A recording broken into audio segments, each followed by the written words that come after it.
It's Alexis K. I host Tuesdays, Transparent and Transformation Tuesday. And when I think about what mental health means to me, for me, it means making space for my feelings.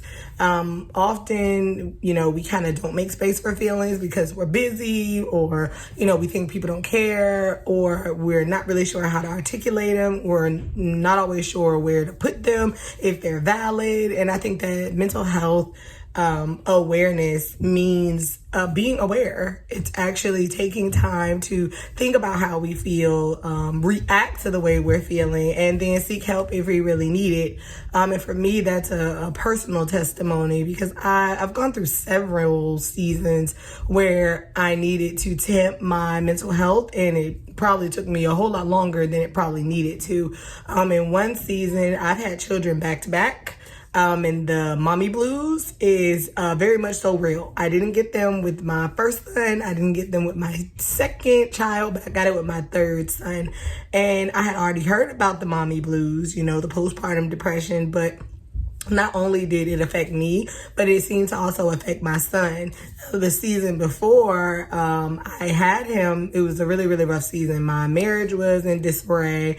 We were having housing issues at the time. I was kind of in between trying to figure out whether I was going to continue to be a stay-at-home mom or if I needed to actually, kick it in gear and work. And I was working. And my house at some point looked a hot mess. And we're not talking about our regular dirty, because I just, don't want to clean it, but it just seemed like things just kept getting piled up. So getting piled up. And I could not really find the energy or the motivation to deal with it. And I used to be that I wouldn't even allow people to come to my house because I just didn't want to hit their mouth. I really didn't want an assessment of, why is your house not put together? And so at some point I would even have it so that my mom wouldn't even be anywhere near. Now, my mom, she lived in South Carolina at the time. So of course, she wanted to come over, she wanted to visit, and I just wouldn't let her. And if she popped up, she'd be like, oh my God, Alexis, what's going on with your room? What's going on with your house? Or I try to hurry up and clean up. And it was really that there was just too much going on, and I wasn't sitting down to actually deal with how I was feeling. I wasn't talking to anyone about my marriage. I wasn't talking to anyone about me juggling a third child. One is an interesting adjustment. Two is a very interesting adjustment. But three is a whole different type of adjustment. And I don't think that I was mentally prepared for how hard my third child would be. And Lord, it really did put me in a bad space for a really, really, really, really long time.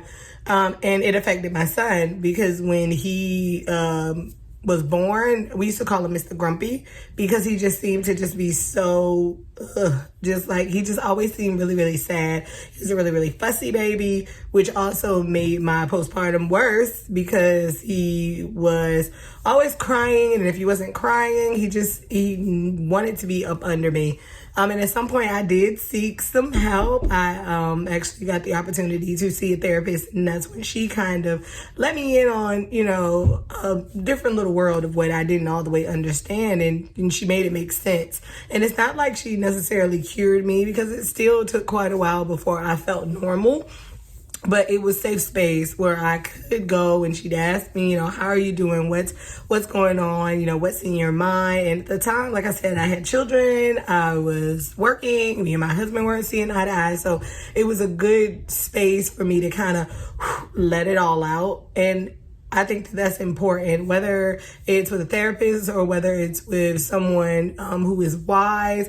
It is so important to go and talk to people about the way you feel. It may oftentimes seem really, really small and maybe not even that significant, or, I can just power through it. But there are so many studies and just personal testimonies where people will tell you that bottling it all up or not dealing with it is just as unhealthy as pretending like it doesn't exist or being untreated. Thankfully, this particular season of my life, I didn't have to have medicine. But if you need medicine to kind of get you back on balance, because for me, it was a hormonal imbalance. It just wasn't bad enough for her to diagnose me with any type of medicine. But, I had to practice some mindfulness. I had to take some time to kind of clear out my schedule. She even suggested at one point, she said I probably shouldn't have went back to work as early as I did with my third child, but my money was funny. So I was like, well, I need to get back to work.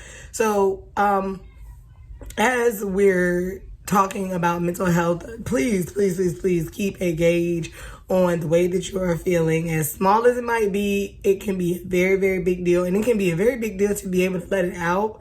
It can be a very big deal to be able to talk to somebody and for someone else to kind of make sense of our feelings, because sometimes we can't make sense of them, and that makes it even worse than before. And the thing about depression is, and I tell people this all the time, is that once you've kind of gone through that cycle, because for me it was probably about a 2-year, maybe 2.5-year cycle. Once you go through that cycle, it doesn't necessarily go away. You can always, kind of slide back into that behavior if you're not careful, if you're not paying attention to the way you feel, which is why specifically I stay within my word. I tell people all the time that one of the things that really, really blesses me is that I do know what the word says about my feelings and the certain things that I feel if and when I feel them. Because I'm a mother of 5, I'm often overwhelmed and overstimulated because everybody needs something, wants something. They're all homeschooled. My husband, he works all day. So and then, I have other ministries and things that I'm a part of. So I'm often very overstimulated. However, because I do know what the word says about rest, it has really helped me, especially in the last 2 years.